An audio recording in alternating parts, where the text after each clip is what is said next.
Hello, Internet. The Morgan You Know Podcast Network presents Balls and Brew.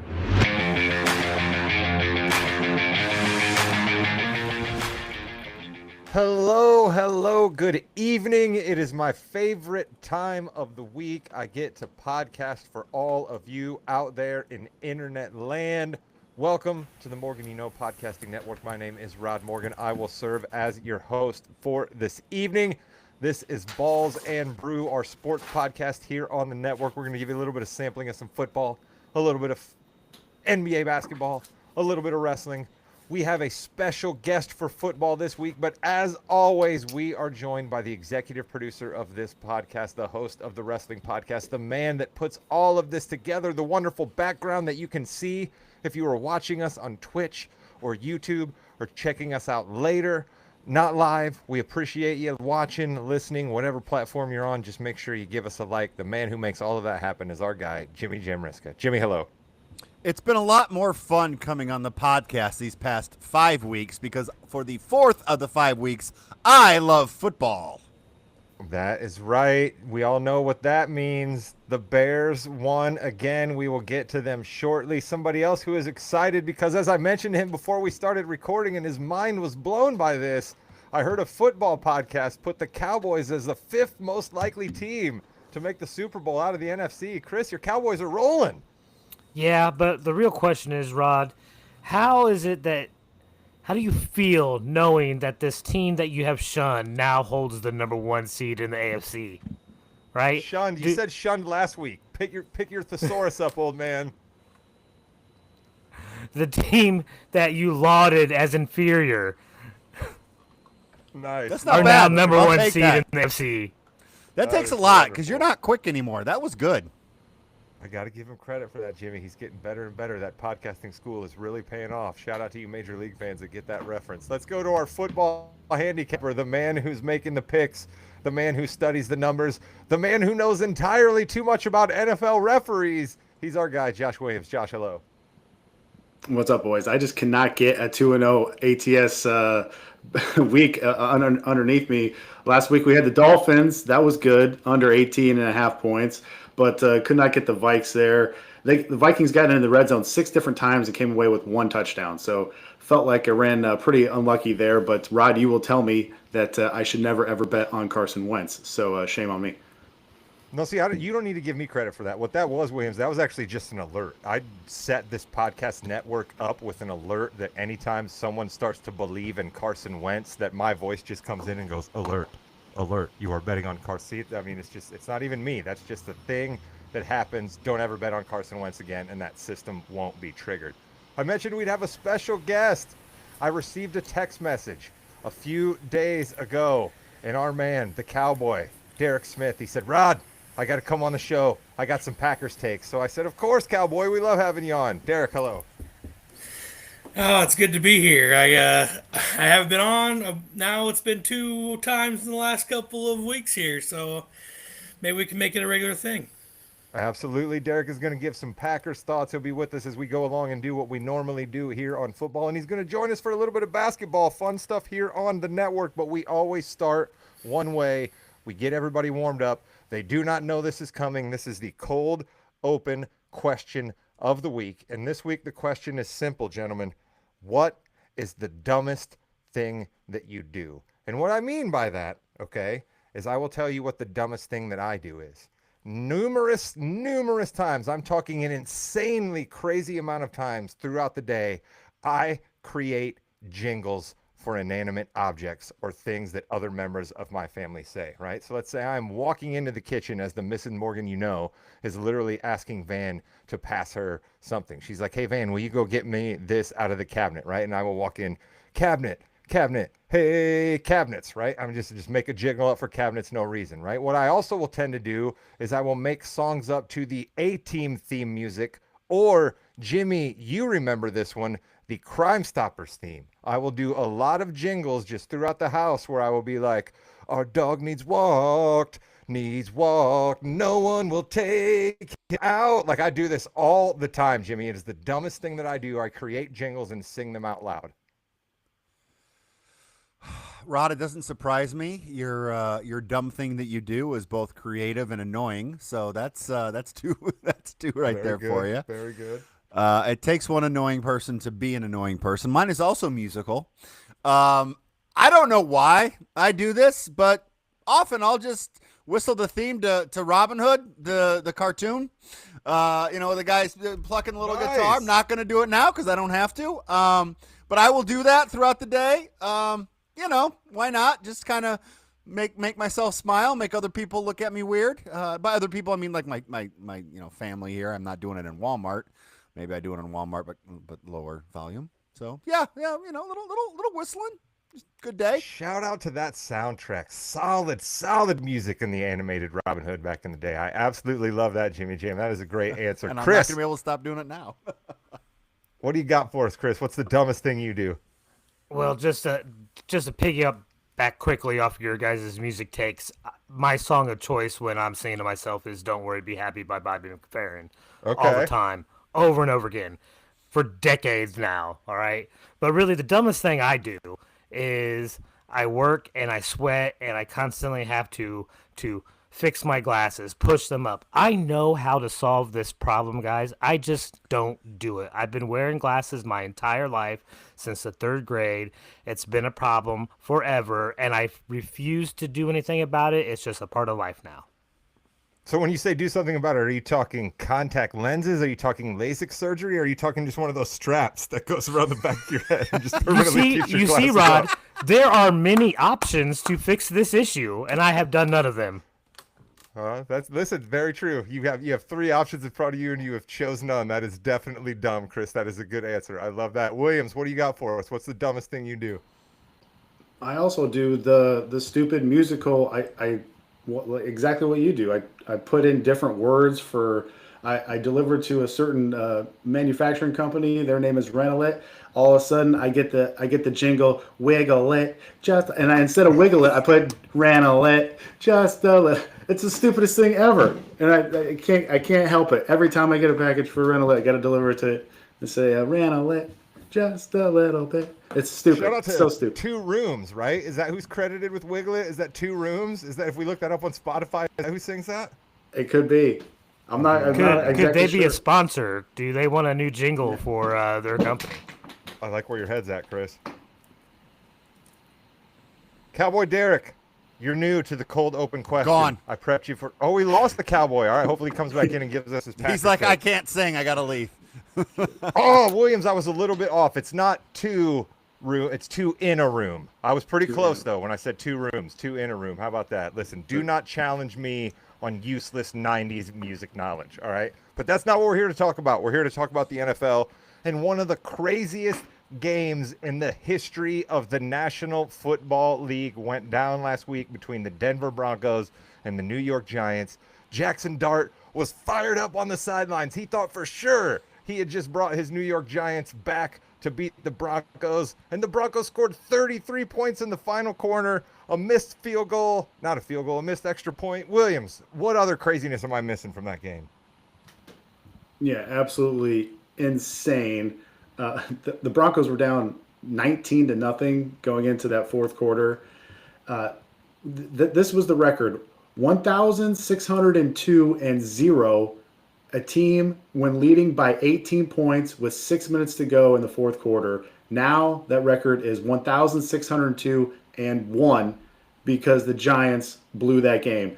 And let me remind you, the Giants scored 5 touchdowns in that game, but they missed the first extra point. So when they missed the first extra point, they decided to go for 2. They missed that, and so then they were thinking was, well, we missed 2-point conversion. Now we're going to go back to trying to kick an extra point. We missed that, so that's how they end up with 32 points instead of 35. The Broncos only score 4 touchdowns, but they get 2-point conversions, so that puts them at 30. And then the last field goal that they made ends up the winning score 33-32. But the Giants actually scored 5 touchdowns, and the Broncos only scored 4, yet the Broncos come out on top. It's an unbelievable game.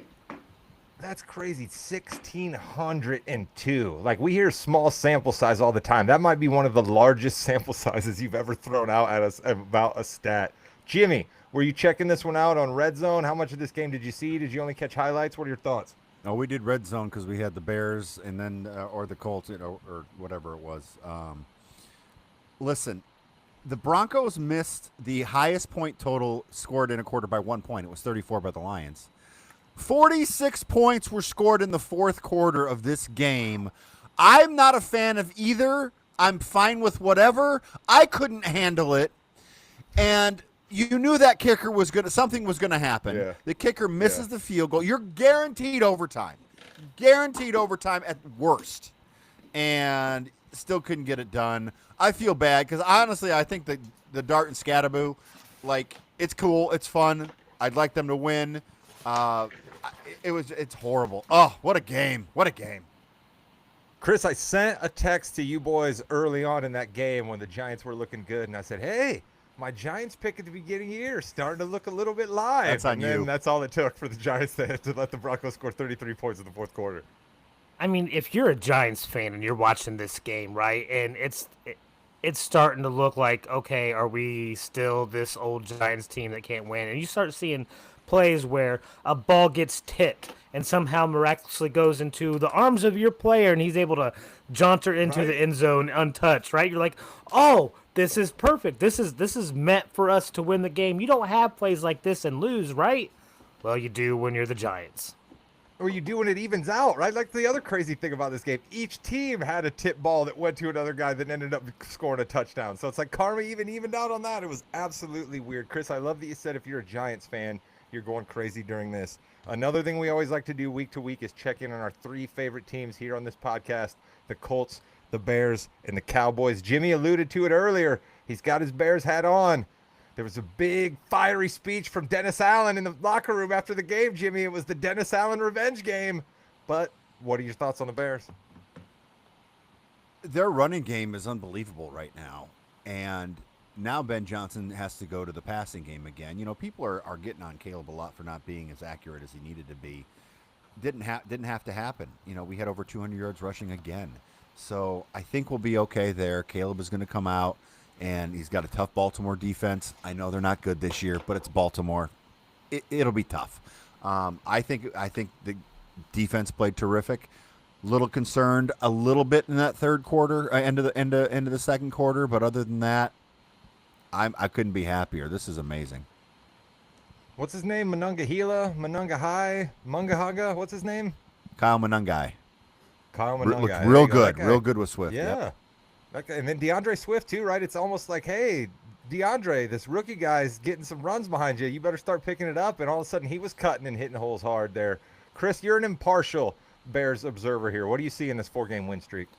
Well, I'm curious to ask these two gentlemen who think Ben Johnson is the new god, I think is what we decided he was for Chicago or whatnot. Lord and Savior. I think he's What just a deity at play this point.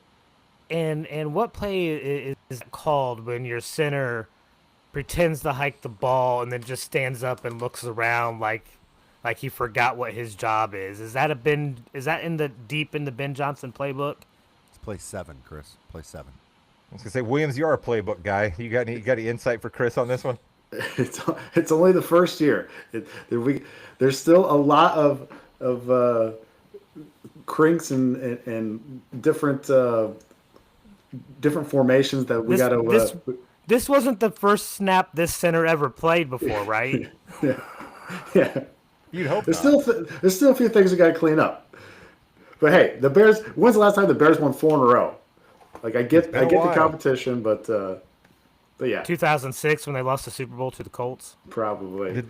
Did Lovey? I was gonna say Lovey had to have a 4-game winning streak at some point. I love Lovey. I haven't mentioned Lovey on a pod in a while. Shout out to you, you Morgan, bingo players out there. You just got a Lovey Smith box there. That hasn't been checked off in a while. Chris, I mentioned at the beginning of the pod, I heard one Steven Ruiz, who is a football writer for The Ringer, go on the Ringer NFL show with Shio Kapadia and say that he, of course, has the Packers, and he, of course, has the Eagles, and he, of course, has a few other teams in the NFC. But number 5, right there is the Cowboys, because Dak Prescott is out of his mind. We want to talk about Indianapolis Jones and maybe a few other quarterbacks, but Chris, Dak Prescott, lighten it up for your Cowboys. Unfortunately, as you've stated, the defense keeps getting lit up too. Right. Let's all just pray and hope that since the Raiders have came out and said publicly that they talked to Max Crosby and they don't intend to trade him, that he'll get traded next week to the Cowboys or sometime Well, your soon, guy, your right? guy Jerry's got those first round picks that he got from the Packers burning a hole in his pocket. That was his point the whole time, right? Trade him, get Kenny Yep. Clark, and then turn the draft picks into somebody else. That's what his plan was, right? Yep. So, but let's be honest, right? When Dak is healthy, this is how he plays. He just has really great weapons to be able to use around him, like a full complement of weapons, two good receivers, a good running back, a good tight end, and a really good offensive line. So that helps. And this offense is potent, right? We've seen it. Like the only team that's scoring more points than the boys is the Colts. So it hurts as a Cowboys fan to see us wasting this all-time great offense for Dallas. Yeah, I like your thought there, though. Max Crosby coming in. I think the Cowboys are definitely going to look to be active. Maybe they're not going to be able to swing for an absolute grand slam and get Max Crosby, but perhaps they'll get some sort of defensive help in there. And Deron Bland continues to make plays. I mean, that's the thing. I'll flip over and watch a Cowboys game, and then somehow this guy's running a pick six back. Like, it's absolutely amazing the number of pick sixes that guy has. The Cowboys, if nothing else, Chris, are exciting. You mentioned it there, though. The Colts, they're flying high.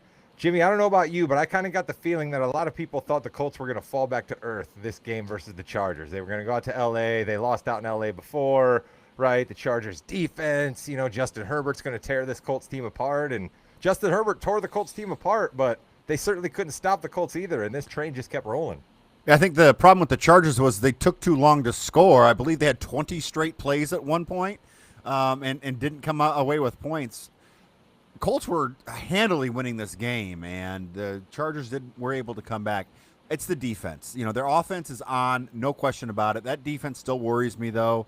Again, another test coming up over the next few, more tests coming up over the next few weeks, but they're looking good. Their offense is really, really good, Rod. They can go far. They can go all the way. Williams, tell me why Jonathan Taylor is having a better season than Saquon Barkley even last year, and people went crazy for Saquon Barkley. Well, Saquon had a lot of touches last year. Whenever you have like over 350, over 400 touches, it's natural regression that you're just not going to be as efficient. Philly has had a few offensive line injuries, and the downgrade at offensive coordinator. I think we're seeing now how important Kellen Moore was to that Philadelphia team. And I've been saying it for years, it really hasn't panned out. That Steichen is a fantastic play caller, but we just haven't had a chance to see that because either JT's been hurt or there's been random mystery O-line injuries that the Colts have had. So now you finally get Daniel Jones in positive game script.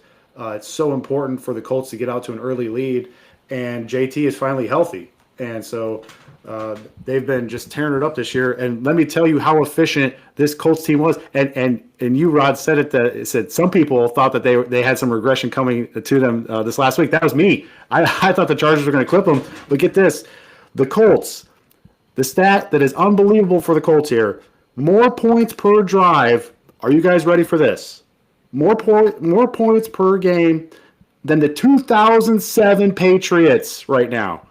Whoa. That, I'm sorry, is not sustainable, but that tells you how good a job Shane Steichen and Jonathan Taylor and this offensive line is doing. The Colts are a fun team right now. It might not be sustainable all year long, but we are playing the dumpster fire that is the Tennessee Titans this week, so it might continue for one more week. That Titans team does not seem ready to play NFL-level football anytime soon. Jimmy, somebody else who doesn't look like they're playing NFL football right now? Your heel of the week. Why don't you tell us about that absolutely dreadful performance? So here's the deal, Rod. In the NFL, as a quarterback, you have to be able to throw the ball to your team. Unfortunately, our heel of the week, Tua Tagovailoa, threw 3 times to another team. He had 100 yards. He was, I believe, 12 of 2,300 yards and 3 INTs. I think his teammates hate him because the ones he did complete, his team, the receivers got destroyed on. They're going to keep him around because they have to. They can't really cut him next year because the salary cap would be gigantic. So I think they're just going to write it out and hopefully get a high draft pick. But it's not looking good at all for the Dolphins. They're not even – I mean, that was a pathetic game in Cleveland, which everyone – I mean, I can't even think of one person who thought the Dolphins were going to go into Cleveland and win. You can't, huh? I appreciate not one. that, but there was one person who thought the Dolphins were going to go in there and win. Honestly, I thought that the Dolphins liked Mike McDaniel a little bit more. I thought Mike McDaniel wanted to continue coaching in the NFL. I'm no longer sure about either of those points. I kind of think maybe we're seeing Mike McDaniel's just trying to implode himself from the inside and just try to get out of his misery and have the Dolphins fire him. They seem to not want to fire him. And have you guys seen the clip that's floating around? I can't think of the player's name, but like literally the guy that intercepted that one pass from Tua before the snap was like, throw it to me, Tua, and Tua threw it right to him. That was like the biggest give up interception I've ever seen in my entire life. It is a trash fire down there in Miami, and I am a fool for picking them in the survivor pool, so much so that I can't even crow about telling Williams he shouldn't have bet on Carson Wentz. That's how bad my Dolphins pick was. Let's save your face, Jimmy, for a little bit later. Chris, who is making the Leatherheads team this week? All right, there's a quick shout out here. This is for Jake Matthews, Atlanta Falcons. All right, 184 straight games in a row this man has played. All right, that's like 11 and a half seasons, guys. He started week 2 of his rookie year and has not missed a game since. All right, that takes heart. All right, so that's our honorable mention. But I gotta have a little bit of a rant here. All right, I started this little thing mainly because we had a guy drafted in the draft this year. All right, Travis Hunter, a real Leatherhead type player playing both ways, the way it was meant to be. All right, and I'm not seeing Jacksonville use him correctly. I thought this guy was a top tier corner in college, and either maybe I need to be worried, Rod, because does this guy not get the defense? He's only getting 14 snaps or less a week on defense. The one thing that I would say to start off is you were assuming a little bit too much good faith in the Jacksonville Jaguars organization. Would be the first thing that I say there, because I think everything that you say about Travis Hunter and two-way, all of that's absolutely right. They gave a bunch of assets to go get him, but clearly they fumbled the bag on development. Yeah, I think so. All right. I will say real quick, Chris, I will give him some credit on his first touchdown pass. He caught it. And that's it. He didn't freak out. He didn't because they were down a lot. I saw that. So that's pretty cool because he knows the situation. He's not full of himself. He caught the touchdown. He walked off. So kudos to him. Right. I'm glad he got a moment. Right. His first touchdown was a nice one. All right, the Leatherhead. All right, and this is a guy that I saw play in a leather helmet. All right, he's been around for a while. Say his name, and he appears. Joe Flacco. That's good. How did I not see that coming? I mean, I'm sorry, but like this guy deserves it. All right, kudos to him coming in and saying, "I can get it done," and that's what he did. He most certainly did. Listen, Cincy is a live team again. It's fun to see them chuck the ball around the yard, and Higgins and Chase are still out there, and let's go. If he can keep them afloat, your guy Joey B is going to come back. And what I am salivating for, because as Jimmy said before with the Broncos-Giants game, he had no dog in that fight. I don't wish any harm upon the Bengals, but I really don't care about them one way or another. Kind of like Joe Flacco, even though I'm disappointed that he was so putrid for my team last year. But what I want to see happen is Flacco leading the Bengals to a chance at the playoffs, Burrow ready to come back, and then everyone in Cincinnati, while they're eating their Skyline chili, asking themselves, do we want to play a rusty Joe Burrow or the graybeard Joe Flacco who got us here? I cannot wait for that quarterback debate. I think you still give it to Burrow. You're probably right. You're paying Burrow an awful lot of money. I'm sure it probably goes to Joey Burrow. But, listen, I got a little gray in my beard like Joe Flacco does, so I'm shouting it out for the guy. You and me both, and he still hasn't thrown an interception. That's right, and he's never going to. He leaves all those to Jameis Winston. Once Jameis gets a chance to play for the Giants, he'll throw like 4 of them, and it'll completely make up for Joe throwing none. Williams, who is going to get the scorn of "Are you serious?" this week. And actually, I know, and I'm a little disappointed, so I'm excited for this. Yeah, this is a Dr. Jekyll and Mr. Hyde. Are you serious here? We'll get to that a little bit later on. But my coach for Are You Serious is Mike Tomlin. You go back to that Thursday night game against Cincinnati. Okay. He told the reporter at halftime of this game, the Steelers and Bengals game, that they had to stop Cincinnati's rushing attack. I did a double take. I seriously had to rewind that. I said, did he just say that out loud after watching Wizardy Wacko Joe Flacco, who loves to sling it, by the way, go out in the first half and continue to tear you up targeting Jamar Chase? Tomlin refused to make adjustments. This is the exact game where you don't back Tomlin as a favorite on the road, inside the division, on short rest. Did you guys know Tomlin is now 0-7 straight up on the road in the division on Thursday Night Football? You gave up 23 targets to Jamar Chase. 23 targets. Don't worry about trying to stop the run. You have to stop Jamar Chase. He absolutely demolished you. He went for 16, 161, and 1 was his slash line. Are you serious? This version of Mike Tomlin.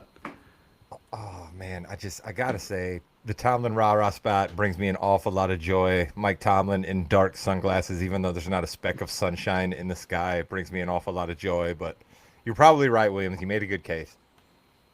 Is this because the defense is essentially the same it has been for the past 15 years, right? It's pretty stale. I know it's Pittsburgh. They've always had one. But TJ Watt looks ineffective right now as well. So something's going on. And maybe it's Tomlin. I don't listen. We're not exploring that. That's not something we're talking about on this podcast, Chris. Don't ever bring that up ever again. I don't want to think about a world where Mike Tomlin is being blamed for the Steelers' troubles. All right. I totally thought we'd live in a world where Aaron Rodgers would come in and be the scapegoat, and here he is, good, and now we have to talk about Mike Tomlin. I don't like it.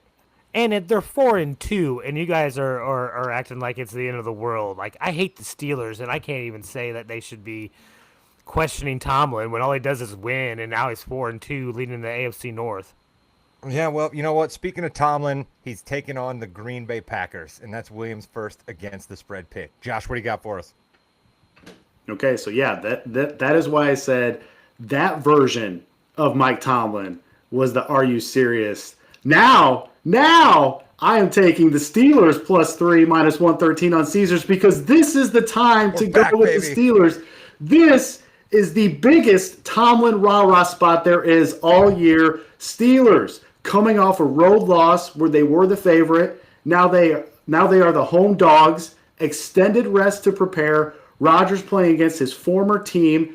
Tomlin as a dog off a loss, 65% against the spread. As a home dog, Tomlin is 75%, 21-7 against the spread. If you take him on the money line in these spots, he's winning more than 50% of the time, which is incredible numbers there.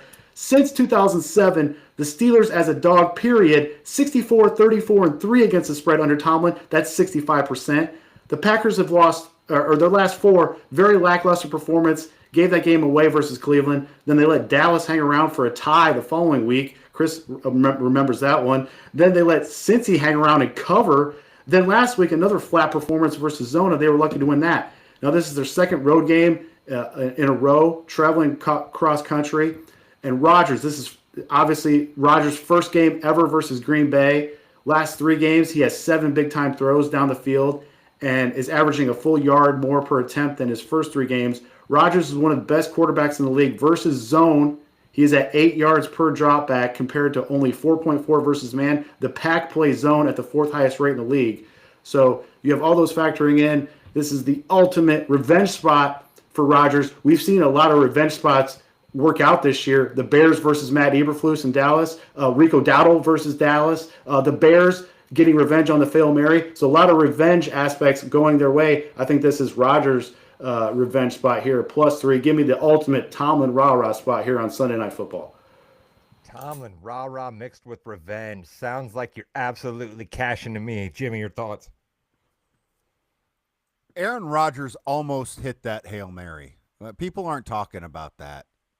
It was there. It could have been caught, and they He could didn't be make an 5-1. effort. He didn't make an effort in the end zone. It was there.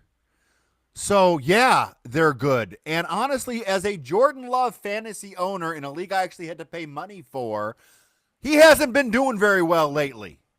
I don't like him. I don't like him at all, which means he's probably going to win because I don't want him to. But I really think the Steelers have this one. The Packers are good, but Love hasn't been playing up to what he needs to. All right, I can get on board with that. We had a lot of love for the Packers when they got Micah Parsons. They were on the hype train at the beginning of the year, and I'm with you that they have had a few lackluster performances. But I'm not going to hold the fact that they could not contain Jacoby Brissett against them, because we all know that you can't Nobody stop can. Jacoby Brissett. You can only hope to contain him. As a Bears fan, Jimmy, Yes. who do you want to see lose more, the Packers. Packers. Or Aaron Rodgers? Oh, Packer. Listen, I would have taken Aaron Rodgers on the Bears any of the last 10 out of 12 years. Okay, don't get me wrong. He is a good ball player, okay? Kind of crazy in other aspects, but good ball player. I don't like the Packers. I don't want them to win, and the Bears are in their division, Chris. That's the issue. Let's go. I want this division. I want this division, he says. All right. Hey, we should have mentioned that not only did Joe Flacco make Chris's Leatherheads team this week, but he was also Jimmy's face of the week. So double honors for Joe Flacco. Jimmy, I'm not sure this has ever happened before. In the history of the entire Leatherhead face heel, no, it has not happened before. Usually the old people don't play as well. But listen, shout out for Joe Flacco. Again, great for every team except the Colts last year. Exactly, yeah, except for the Colts last year. You know I'm not going to let him forget about that. And then, Williams, you got some more thoughts for us on the Bengals, because you got them versus the winless Jets. I'm interested to hear your thoughts on this game. Yeah, you guys are not going to like this. I am taking the Jets. Just end the season. Not so fast, Jets, plus 6.5 on MGM. Let me tell you all the reasons why, and then Jimmy can roast my pick afterwards. Did we not forget that the Bengals were 10.5-point dogs at home versus Detroit a few weeks ago, and they didn't even cover that game? This is still one of the worst defenses in the league. This is one of the worst offensive lines in the league. And you still have a 40-year-old Joe Flacco. I know we just gave him flowers, who, I may remind you, great story. He still likes to throw the ball to the other team on occasion, just saying. I'm anticipating Tyrod Taylor here, but even if this is Fields, any team can move the ball on this Cincy defense. I don't expect Trey Henderson to go in this game. And Tyrod Taylor, 34, 21-4 career against the spread. He doesn't turn the ball over. That's 62% cover clip. He's 22, 12-3 against the spread as a dog. That's 65%. This guy's almost like Tomlin light here. He's 9-3-1 against the spread when catching 6 or more points like he is here. That's 75% cover rate for Tyrod Taylor. Tyrod is actually the 9th most profitable quarterback of all time, if you can believe that, behind guys like Tom Brady, Drew Brees, Jared Goff, Aaron Rodgers, Peyton Manning, Teddy Two Gloves, and Andrew Luck. Rod says, Andrew who? And let me remind you, all who suffer from recency bias. The Jets were 7.5-point dogs in Tampa earlier this year, and they were a minute away from winning that game as Aaron Glenn went crazy dancing down the sideline. Now they are getting a similar number in Cincinnati. I think we can all agree that Tampa Bay is a much better team than Cincinnati. Cincy doesn't blitz, they don't get pressure, and as we know, that has killed Fields this year if Fields does go. And how about this? The Jets D, top 7 in pass and rush success rate. Cincy has not been able to run the ball efficiently behind that O-line this year. And if there is any team that is due for some positive turnover differential, it is the New York Jets. They are -9 in that department. That's the worst in the league. Bottom line, you're asking this Bengals team with no defense, no offensive line, no running game, with a 40-year-old quarterback who's prone to turn it over and a questionable head coach to win by 7 or more. I have to hold my nose here and take the Jets at plus 6.5. I like it. I can only hope that that is not the pregame pep talk that Aaron Glenn gives to his Jets to try to fire them out to go out and cover that spread for you, where he's like, I'm going to hold my nose, guys, but just go out there and fight for us. I don't know that that's going to get the – I don't know if that's going to make anybody run through a wall, but you made a couple of good points there. Chris, do you think Williams is onto something here with the Jets, or are you kind of like me that they look DOA? I mean, their owner just called out the quarterback. You never see that. he did not say anything about the Jets winning. He just said covering that spread. So I think that they could possibly cover the spread because the Bengals defense is not good, right? But I still think they win because I'm pretty sure the Bengals are better than the Dolphins, who the Jets couldn't beat, and the Panthers, who the Jets couldn't beat. So I think Cincinnati will be all right and win this game still, but maybe not cover the spread. Hey man, watch out! The Panthers are sneaky. The Panthers are not out of this thing yet in the NFC. Speaking of out of this thing, we should just talk about my Survivor performance over the years. My goodness, I have 3 deaths now. We talked about it a little earlier. I thought for sure that Miami was going to pick themselves up off the mat. That absolutely did not happen. Williams is actually the only current person who did not lose in Survivor last week. He also only has 2 deaths on Survivor this year. So we should start with Williams. We should get his pick because the rest of us have no idea what we're doing. Williams, who are you taking in Survivor this week? Wait, I don't think Jimmy lost last week. Jimmy had KC. Yeah, I won last week. Okay. Oh yeah, I'm sorry, Jimmy. I just assumed because things. Yeah, no normally go question. so No well for question. you. No, you're fine. You're fine. 2 in a row. So I'm going to take. You guys all have Indy available, so I'm going to leave you that low-hanging fruit. Rod, you have actually used the Falcons, so I'm going to use the Falcons here against that terrible Dolphins defense who cannot stop the run. They will get introduced to Bijan Robinson and Tyler Algier this week. Let me take the Falcons. All right, Jimmy, I'm going to go ahead and go here because I'm. Yeah, just go. gonna, Hey, like, but I'm just for the record, I was going to pick the Falcons, so watch can out, still do Williams. it. When you and I We are on can- the same page, not We can good. still do it. Not now. All right, I'm going to absolutely just. This is like everybody's heads are going to explode right now because Chris is giving me crap for being a Bears fan, saying I'm not a Colts fan. I am a Bears fan. I am a Colts fan. But this week, I'm picking the Ravens over the Bears in Survivor. I think 4 wins in a row is just a little too big for the Bears' britches. I think this is a kitchen sink game for the Ravens.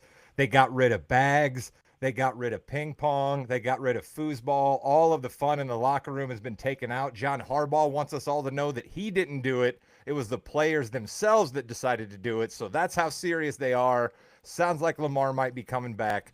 I think it's trouble for my Bears. Give me the Ravens over the Bears in Survivor this week. That's it's going to be a pretty close game, Rod, and I think that's a good call on your end there for those of you who don't believe in the Bears, like Rod. Rod's going to be a man without a team here pretty soon. I guarantee you that. I'm going to pick the Patriots over the Browns. The Browns are actually going to see a quarterback who's good this year, and that defense is great. Don't get me wrong, but I'm going to go Patriots. I think they're going to take care of the Browns.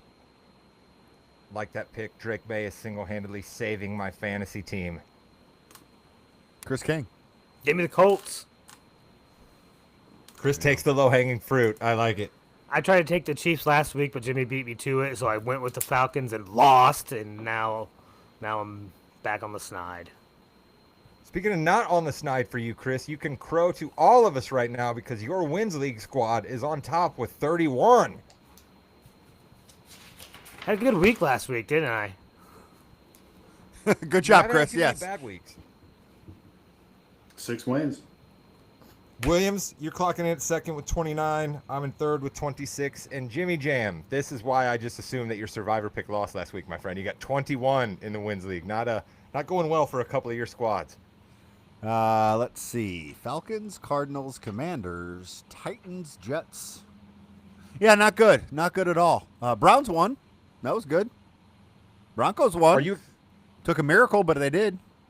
Do you think you will get more wins out of your Browns if we see Shador, Jimmy? Are you ready for the Shador experience at this point? The amount of caring I have about that is just so low. It doesn't matter. They're going to be the same. You can put either one of them back there. It's going to be the same. No, they're not going to win anymore. Do you guys think the Broncos win this past week was the football gods giving karma back to them for the loss in Indianapolis? Yeah. It evens out. But you could also look at this way that the football gods got back at the Colts when they lost that game to the Exactly. Rams that they shouldn't have lost for the call versus Denver. We beat So the Broncos before we lost to the Rams. That's what I'm saying. So then the football Yeah. gods got back to us with the Rams Oh. loss, right? They made Yeah. A.D. Mitchell drop the ball for no reason and then holding. And then A.D. Mitchell's basically been in witness protection since that happened. So shout out to him. Maybe he'll be back on the field for the Colts someday. But you know who was back on the court? Oh, Williams, he's got something for us before we go. What do you got? Yeah. By the way, there could be history made in this Denver-Dallas game this week where it's going to be like 95% of the country is going to get that game because there's two crap afternoon games. So they put Denver or Dallas at Denver on this game. So think about this. The greatest kicker in NFL history, yes, Brandon Aubrey, has a chance, I think, mile high to kick a 70-yard field goal, something we have never seen in a regular season game. And there have been 33 lead changes in the final 2 minutes of games so far this season. That is the most ever through this amount of time in an NFL season. Wouldn't it be crazy if this game came down to a Brandon Aubrey ridiculous long kick to see who wins this game? I am here for it. I want to see history. Let this guy kick a 70-yarder in mile high elevation on Sunday in Denver. Some guy who was supposed to be a substitute teacher in Cleveland kicked a 61-yarder for the Packers. I mean, field goals are just flying in from all over the place. You know what I mean? Like, what are we doing? It proves my point once again. Why pay a bunch of money for a field goal kicker, and the minute the guy misses a kick, bring in somebody else? Have we not seen the garbage-picking, field goal-kicking Philadelphia phenomenon starring Tony Danza, where a man in his late 40s was able to go out and kick for the Eagles, okay? It has been proven. If we do not learn from history, Jimmy, we are doomed to repeat it. Over-under on Tony Danza hit, 0.5. Good job, man. Excellent, Williams. Good call. That's why people come to us, Jimmy. They come to us for Williams' football knowledge and for me to do nonsense like that. And you know what else they come for, Jimmy? The fastest 15 minutes in the NBA. Jimmy's about ready to run us on it because the NBA is back on NBC.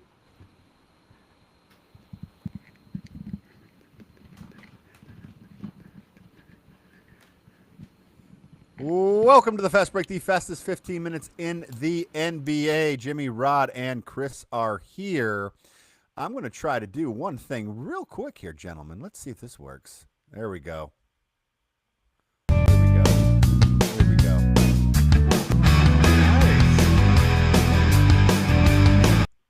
It's the Fast Break with Jimmy, Rod, and Chris. Hey, listen, everyone's talking about it. We got to get right to it this morning. Zion Williamson is back. 33 minutes, 27 points, 9 boards, 5 assists. My Pelicans. Let's go, Zion. I'm excited to see Zion Williamson back. He is going to be our comeback player of the year this year, Rod. I'm right. A little bit. Yeah, you probably are. If he keeps this up, right? He's a guy that's got enough attention always turned on him. So if he stays on the court and he continues playing like he did last night, I caught a little bit of that first Pelicans game. He was smelt. He was quick. He was agile. All the stuff we thought Zion was supposed to be. So if he stays on the court, which we know he won't, I think you're right, Jim. Chris, we have him, and Ja Morant was back. He's already on the questionable list for on Friday, but that's okay. Ja Morant also was back. 29 minutes, 35 points. It's like 2020 all over again, isn't it, buddy? Right? I aren't you a little bit just like overly invested in Zion though? Yeah, I am. I have a jersey. I bought his rookie card at the absolute peak of Zion, and we'll never ever see any of that money back again. But that's okay. I'm not worried about it. So there's like 3 different ways we can go right now. We'll get to the bad stuff, but I want to talk about some good stuff first. First of all, opening night. How amazing was that Rockets game that came down to a timeout? Not really. And then Shea with the Thunder Thunder Rockets was so good. And my son and I watched the entire game, probably a little late, but that's okay. We're on Central Time, which is really nice, by the way. I just thought back and forth. That's what the NBA is. You know, it's just so much fun, Rod. You were absolutely right, Jimmy. That was a wonderful game for the NBA on NBC to premiere with. We got Michael Jordan at halftime. We got magnificent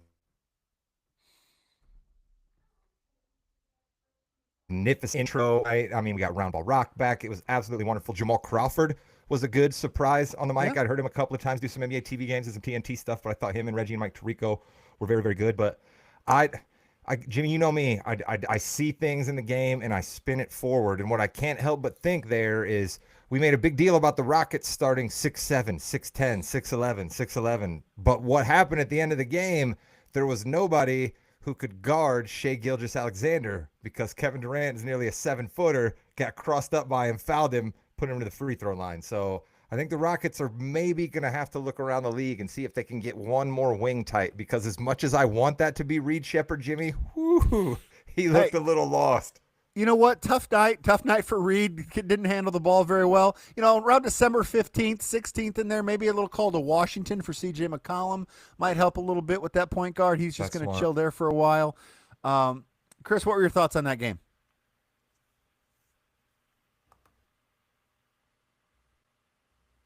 I think Chris, I think if you are like a true NBA head and you watch it in this game, you see like real NBA gamemanship, trying to work the reps, trying to get things to come your way, drawing people into the foul, working mismatches on offense and defense. Like, you saw real quality NBA basketball, I think, in that game. For a season opener, that was awesome. For a season opener, it was terrific. And then for the second day, we saw one of the best basketball games I think I've ever seen.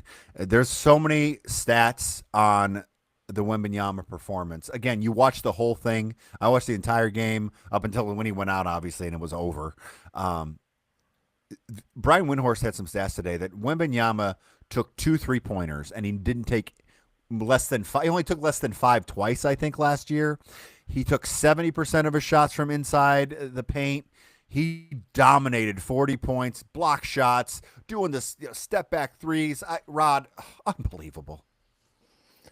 Yeah, listen, I've seen a lot of great hopes roll through the NBA, right, Jimmy, being a fan for as long as we have, right? Like the list of guys that we were told that were going to be great that ended up doing various levels of great, right, to all the way down at the bottom to complete washouts, to guys who were maybe supposed to be next generation superstars who only ended up being a couple of time all-stars, right? Like there's all types of ways you can fall on the spectrum. So I was a little bit guarded about how skinny he was.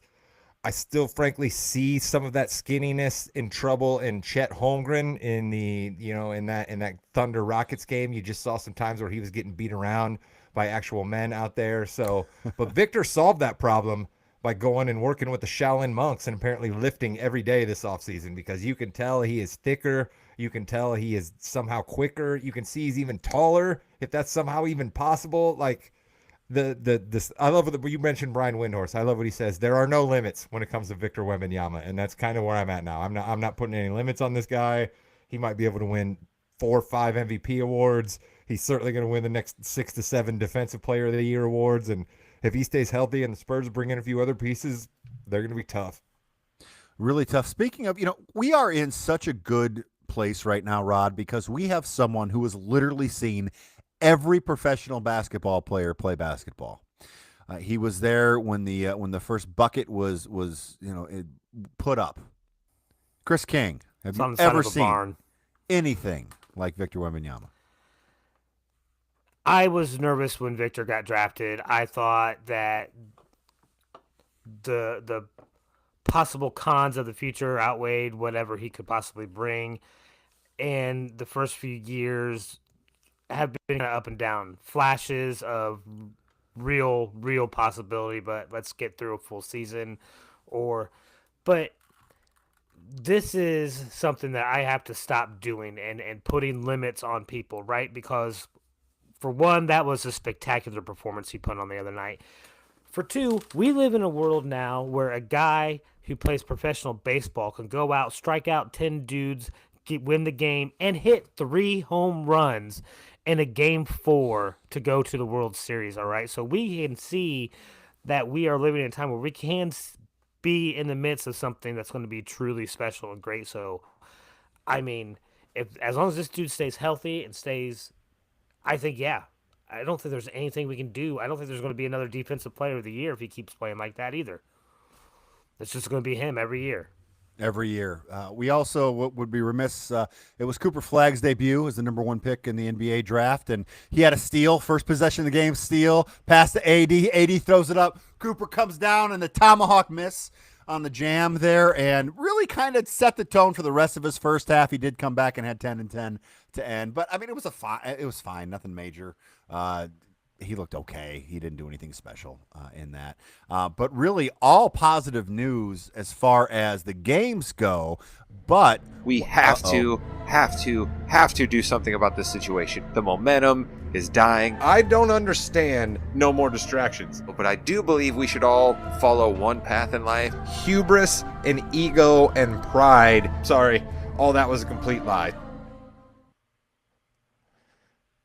Yes, Rod Damnation, unfortunately, at a time that the NBA should be able to celebrate another season and all of these wonderful performances. Jimmy just highlighted a few and even left out a couple, like VJ Edgecombe absolutely lit the world on fire the other night in his debut for the 76ers against my Celtics. But here we were this morning, minding our own business, and all of a sudden, boom, we start getting the breaking news alerts from whatever service you decide to get notifications from. Mine in particular was ESPN.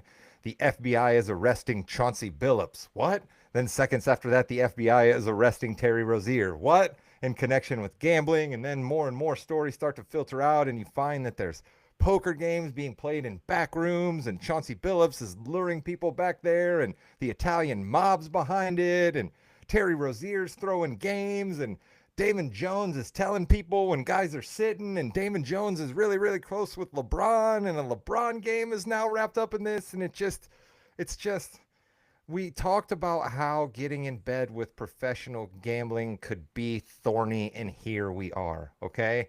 I understand the argument of put the sunshine on it, we're in the light of day, the fact that it's regulated made it so that this stuff could be caught. I get all of that. But we also live in a world where these guys found it profitable enough to make huge bets on Jonte Porter and Terry Rozier in random March games against the Milwaukee Bucks and the Toronto Raptors. And like, we just shouldn't have that opportunity, okay? We have too much information that gambling is addictive, and there's so many ways that these books can make money off of gambling anyway that they don't have to set these kind of ridiculous parlays. Like, what was the baseball scandal where they literally had you could bet if the first pitch was going to be a ball or a strike? Like, who's surprised to find out that maybe a pitcher decided to himself, you know what? It wouldn't really be any skin off my back to intentionally throw a ball the first pitch of the game. Like, we just shouldn't be able to bet on some things, and some of the stuff should have limits, and that would discourage people from trying to do some of the stuff that's been alleged, again, let me say alleged, in today's FBI report. So, Jimmy, I hate having to do a Rod Damnation like that at the beginning of the year, but it had to be said. It did. Chris, I know you're the biggest conspiracy theorist I know. This is all, you had this all along, right? Well, we saw the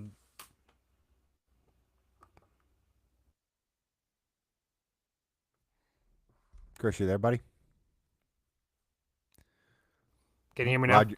Yeah, we saw yeah, the I can beginning hear of you this now, back in yeah. the summer. We saw the beginning of this back in the summer when a Mr. Gilbert Arenas was arrested and then indicted on a similar instance where during one of these so-called illegal poker games in a rented Hollywood Hills house, there was a murder. Police got involved. They found out about the illegal poker games, and the FBI then gets involved. And so you find this out. And of course, with illegal poker, you get mentions of the mob. You get mentions of every other type of thing. And you find out that then, of course, if it's the mob, they are going to use every trick in the book to make sure the house continues to win on these poker tournaments. So, of course, they're going to have rigged shuffling machines. Of course, they're going to have people that can have, like, use a different type of light source to see what the cards are going to be or anything else to cheat the system. It's crazy, and it's probably all true, right? Yeah. They get involved. It's a high rollers thing. The mob rigs the game so their guy wins and they get their cut plus the house cut. You use the lure of NBA players and coaches to get these high rollers to these games. People can't pay their debts, whether they're other bettors, players. then they're forced to be like, okay, I got to give up some dirt. Hey, I'm going to go ahead and fake this injury so I can leave after playing 9 minutes and get hit all my unders. All right, here's how I can pay off my debt. Like, of course, this just makes too much sense not to be true. Oh yeah, I mean, listen, a lot of stuff coming out of the Justice Department right now. I'm not sure about, but this one looks.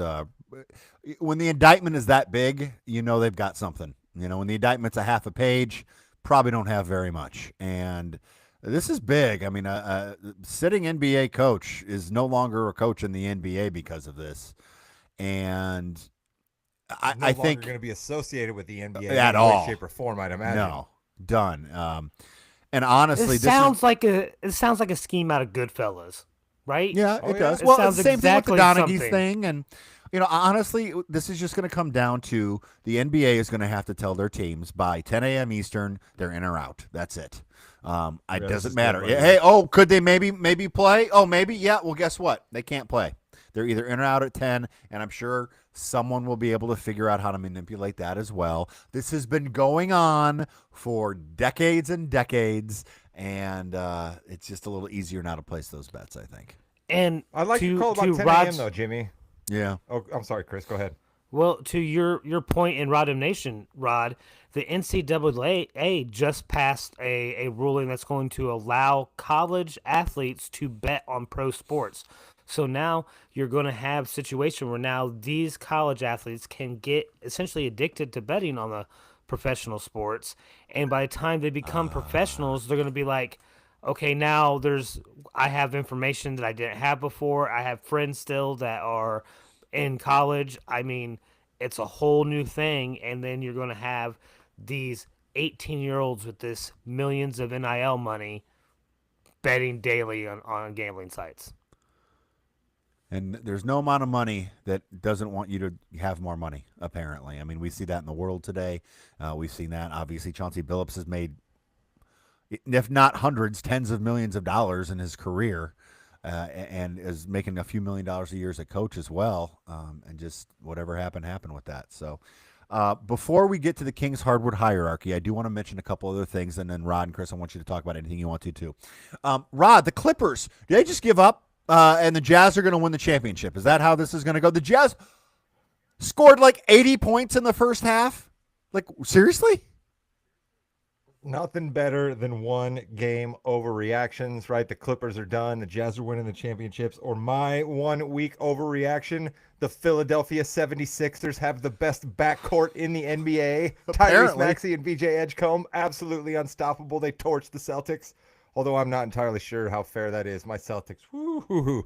It's going to be a long year. Jimmy, I think you might be able to get some run in the middle for the Celtics. That's how bad the Celtics big man rotation is right now.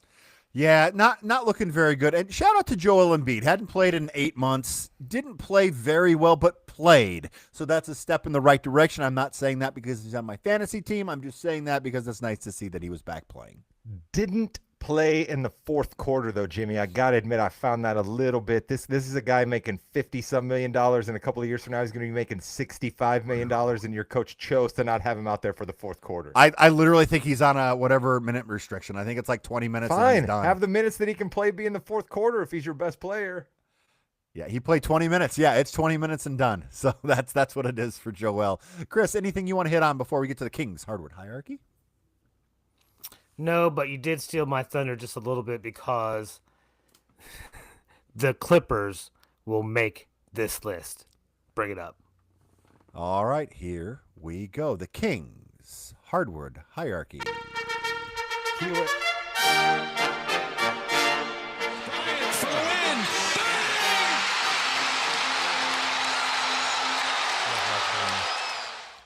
Still working on the graphic for that, Chris. AI's not easy with trumpeteers and basketball courts together, but we'll get there. We'll get there. You guys got to check us out on YouTube, by the way. Jimmy Jam has been over the moon this evening with the graphics. Looking great. You got to check us out on YouTube. Good stuff to be seen there. Plus, I've been changing hats for every segment. The King is still going to be the Oklahoma City Thunder, all right? They came in as the King before the season started, and they won a brutal back-and-forth game, taking it to double overtime on a night where they got their banner you could fault them for not being 100% in and ready to go, but they locked it in and locked it down. So they're still the king. That makes the queen the Knicks. I'm sorry. That team looked like a legit, well-rounded team the other night. All right, let's be honest. Anunoby looked good. Towns looked good. Brunson looked good.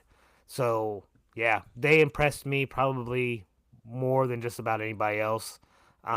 Besides maybe the Prince, which is now the Spurs, because of course Victor made them look like world beaters and finals. I mean, maybe they can win the NBA Cup this year. All right, let's shoot for that first, Spurs. All right, Nice. and then of course the Jester. All right, for that atrocious game, first quarter, first half, whatever you want to, every part of that dismal performance from the Clippers. You're paying Kawhi so much that he can only get you 10 points in 30 minutes. I'm sorry. That's sad.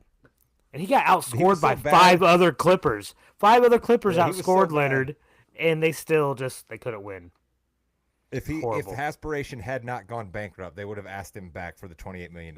He played so bad. That's what would have happened after that game. They'd been like, Kawhi, I know that in your contract it says you don't have to do anything, literally, but we're going to need that no-show money back because you were absolutely terrible on the court tonight. Kawhi. I believe they called him Kawhi, too. Did they? Okay. Just that's how he played. Making sure that's where we were with that. It was a code word. Oh, my things are not working. There we go. I think that works. All right. With that, you have been listening to the Fast Break, the fastest 15 minutes in the NBA. Coming up next is the Yeah We Know podcast, part of the More You Knows podcasting network.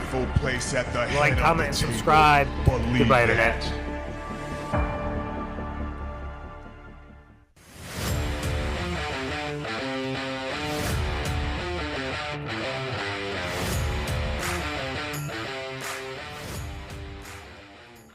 Sorry about that, Chris. I still getting used to the media section on Riverside on timing and things like that, but we'll get there. We'll get there for sure. Welcome to the Yeah We Know podcast, part of the More You Knows podcast. In the ring with Jimmy, Rod, and Chris, and we had a lot going on in the world of professional wrestling, WWE side. I think the number one thing we have to talk about is our new United States champion, Ilya Dragunov. Rod, how pumped were you for that?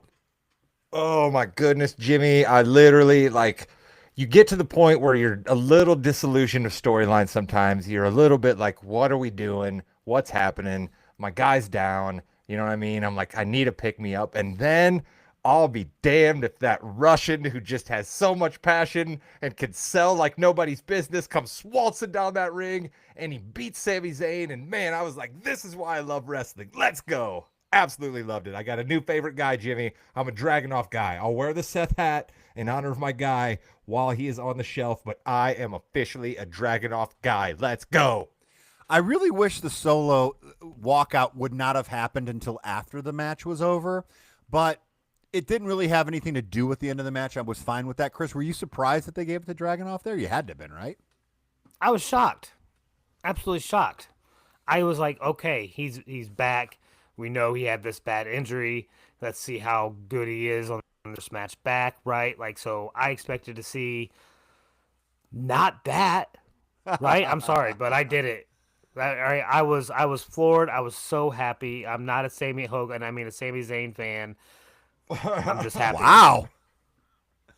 I thought that was great. I thought the back and forth throughout the match, the hard hitting, Dragunov is known for that. And I really, though, Rod, I want him to keep the U.S. Open Challenge makes every SmackDown exciting. Even when The Miz comes out, you're like, oh, it's crappy.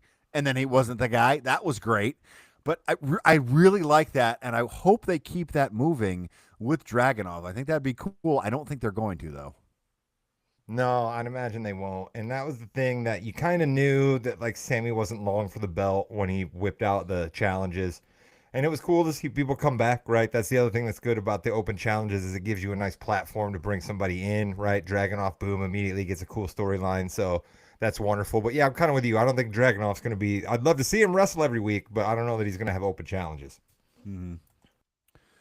And then on SmackDown 2, so there were rumors going around about Jacob Fatu being out, but the entire night said it's Fatu and McIntyre for number one contenders match going against Cody Rhodes at Saturday night's main event, up until they introduced Jacob Fatu, and then it goes to the back, and there's a big girder on him. His teeth are on the floor, mostly because in real life he's got to have like some dental surgery or emergency something or another. So it's a legit injury to his mouth.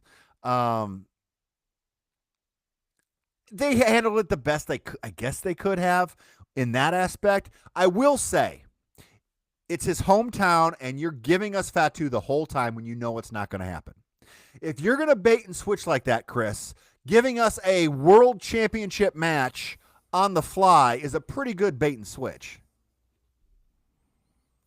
Yeah, and you guys have always told me to don't expect the hometown hero to get the flowers, right? Like they're going to. So, of course, like in his hometown, everyone expecting one thing and you get something else. So I can see that happening. But to me, that's not the biggest story. The biggest story is what happened after. Well, okay, go ahead. No, then we'll get Rod. We'll go to you, Rod. Go ahead. No, because I'm just gonna get. I'm just gonna give Drew my love. So no, there shouldn't have been a contenders match. All right, Drew just needs to face Cody 1-on-1, and he had his chance, Chris. He had his chance and blew it. We can't have some cheating ref in the ring during this match. And then they tried to fight again, and they had that same ref in the ring. The fix is in, all right? WWE and Cody don't want Drew to win. We'll get to refs again on Raw, but Rod, let's talk about this. Bait and switch here. We have that championship match at the very end. Cody comes out in his tie and suit. Gets a little heelish at the end with that belt shot, Rod. Thoughts on that? You were being far too forgiving here, my man. You were being far too forgiving to the WWE for this atrocious match that they gave to us. Fine. You want to call it a belt match, Jimmy, but you know as well as I do that there's no such thing as a real match where a dude wrestles in a suit, okay? It's not a real match when a dude is in a suit, all right? And Cody kind of, sort of, heelish move at the end. He straight out cheated, and you know it, and you just don't want to say it, all right? He straight out cheated at the end. That's a full-out heel maneuver. He took out the heel Drew McIntyre. The only way to become a heel is to out-heel a heel. Cody's turning heel. All right, so Cody was very angry that Jacob Fatu was injured. Cody talked with Jacob earlier in the backstage segment. Drew McIntyre, Chris, even though he is a heel, he never lies. Drew said he didn't do it. Chris, Cody Rhodes did it to Jacob Fatu. Cody Rhodes is the one who pushed it, right? Of course. Part of this story of Cody Rhodes has been his feud with the Bloodline, all right? Fatu is a member of said Bloodline. All right, of course Cody's going to take them all out. It's not a member By the of way, the just Bloodline, for the he's a record, werewolf. just for the record, going back to the fast break, the fastest 15 minutes in the NBA, Pacers, Thunder, overtime, baby. Oh, you can't. Yes, can't make sirs. this up. Yes, You can't sirs. make this up. Pacers scored with about 6 seconds left, from what I saw. But anyway, I digress. We could tell that you weren't fully invested in the wrestling show, Jim, and at least now we know why. I am typing a lot of stuff here, Rod, because Chris brought up something that we needed to talk about. Referees trying to throw a match for Dom Mysterio, Chris? You're telling me, Chris, that all the refs for this battle royal couldn't see Dom thrown over the top? Listen, we get told every week that what the refs say goes, all right? And I have been saying for months now that there needs to be an investigation. We need to get some things happening and lock down on these referees in these matches, all right? And now, all of a sudden, you guys are upset because they get distracted by some dudes that are fighting on the other side of the ring. Some dudes? Well, yeah. Yeah, and, no, you're fine. And You're fine. Dom takes advantage, all right? I've also said on this pod many times that Dom is a genius, all right? He is going to take advantage of the situation in any way, shape, or form. Probably should have won that Battle Royale. He might. I thought he was actually going to after that happened. But sorry, I digress. We're going to circle back real quick. Going back to SmackDown. Wyatt Six and MFTs confront each other again, second week in a row here. Rod, I think the best thing the MFTs have ever done is put the face paint on. Yeah, that was nice. Good for them. We're going to try to cook up some sort of excitement for a War Games match. I don't think that will be the main battle at War Games in San Diego. I think they'll give us a couple other storylines that people will be a little more excited for, but they still have to have a War Games match. So truck the Wyatt Six out there, truck the MFTs out there, put the big tall guy in the cage. What's his name? Fonga Tula. What's his name? Tua Tagovailoa. Talahonga. Yes. Yeah. Tua Tagovailoa. Well, certainly he's not quarterbacking for the Dolphins much longer, so he can join up with the boys too. Bring him in. So last week we speculated on several different ways the WWE could make a very interesting world title tournament, championship, something like that. And they went back to the old adage of we're just going to do a battle royal to see who's the number one contender. I thought this was kind of lazy. And once you see, I'm the middle guy. Rod, you need to help me with this. It was crap because look at the people who are in the battle royal. There were only 3 people that could actually have won that, or 4 people maybe that could have won that, and it boiled down to the people you thought it was going to be anyway. So why even do it? Just do a fatal 4-way. And do that instead of this whole battle royal thing. I mean, it's a good battle royal overall, but I don't know. I didn't like it, Rod. Can we get a well-being / missing persons ad out for my guy Eric? Because somehow we put Tozawa in that match, right? Otis, who we hadn't seen in weeks, he's in that match. We got Ivar, Eric's tag team partner, but somehow Eric can't be in it, right? Almost like I just imagine Eric gearing up with Ivar. All right, I'm ready for the battle royal. Whoa, big fella. We don't need you tonight. We got Tozawa. All right, we're fine. We're fine with the Tozawa situation over here. No, listen, I'm gonna do a rant here. All right, what does LA Knight have to do, Jimmy? What does he have to do? How much more over with the crowd does he have to get? How many more bangers in the ring does he have to produce? How many more great catchphrases and sweet t-shirt merch does he have to come up with before the WWE gives this guy his shot? Punk walks down to the ring. Knight's standing there. We get him staring each other off. We get CM Punk saying, I hope it's you. We get LA Knight back at him. I'm like, let's go. And then we get Jay and Jimmy fighting each other. Come on. Like, I don't want to come out hating on the Usos because I love these guys. They're absolute fabulous professional wrestlers. I dig the gravitas of the entire Anoa'i family and bloodline story. But come on, man. Come on. Jay throws Jimmy out of the ring and now they're mad at each other and Jay's trying to be like Roman. Like, I just don't care. Give LA Knight his shot. Chris, I think that was a pretty good synopsis of everything that happened in our feelings. Your thoughts? Yeah, no, I completely agree. Because for me, and I know I am being very selfish in this right now, all right? Because I don't like Phil. I don't like Jay. And now I have these 2 schmonos fighting for a championship belt. I'm sorry. What was that word? Schmonos. Oh, that's a new segment right there. That's what that is. The Schmono of the week. That's gold. But it's a belt that's important, and for me personally, like, I'm not going to care about either one of these guys who comes out with it, right? I'm just not. See, I almost agree, Chris. I'm not gonna go all the way there with you on Phil because I've turned the corner, but I would be disappointed if this is how he wins the belt in a vacation situation where he takes out Jey Uso, who I'm also not going to go as far as you did and say you don't like Jey Uso. I'm not there yet. I'm a little worried about the storylines we're doing right now, but I still love me some Yeet. All right, I'm not gonna fully jump on board the hate train yet, but Jimmy, I don't want to see our guy win the belt this way. It's not quite a WrestleMania main event championship win, is it? It's a Saturday night's main event against Jey Uso, which in Salt Lake City. It's got to be because Jimmy is going to somehow. I think Jay is going to be distracted by Jimmy not helping him do something that would cause a disqualification or something like that, and then Punk wins that way. We have seen the Usos wrestle. We have seen them wrestle at WrestleMania. It did not work. No. It didn't. Jimmy's a great wrestler. Probably better than Jay, honestly. Jay just has the yeet thing going more. I don't know how many people care right now. I'd like to see something new, and I don't think we're going to get it.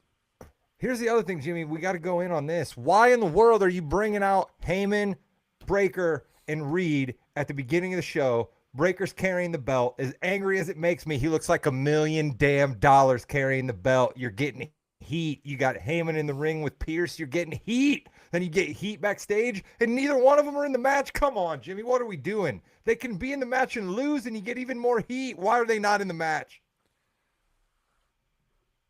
I think they could have done they're not in the match better for sure. In the backstage segment was kind of crap. This is why the Battle Royale sucks. Yep. Yeah. Because you can't get them into a situation. You could have dragged this storyline out by have a Battle Royale with all these Tawagaza and everybody else, right? Have that, and like, Hell hey, yeah, you Tawagaza. win.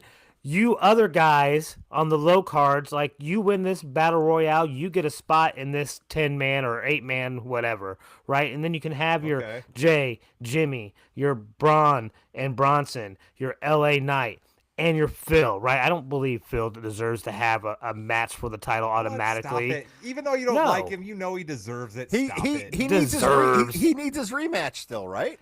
He needs his rematch with the man, not for the belt. Whoa. Wait for Rollins to come back and get his rematch. But this is a whole new thing. That belt was vacated, and we need to find out who the top two people are. Maybe he gets Braun in the bracket and can't get past Braun. Yeah. Right? No, listen, I agree that they took the easy way out with this. Not even easy, just the not really creative way out. The AI creative way, if you will, out of yeah, I know. Well, WWE's going AI, right? Which is a story that's completely overblown, by the way. But anyway. It's shocking that the WWE would look for a way to cut corners and make money. I'm completely floored by that one. Yeah, I don't know. Maybe you have to pay more for the AI version of Raw, right? So we're going to get CM Punk against Jey Uso at Saturday night's main event, along with, and it's November 3rd, so I think it's in a week or so.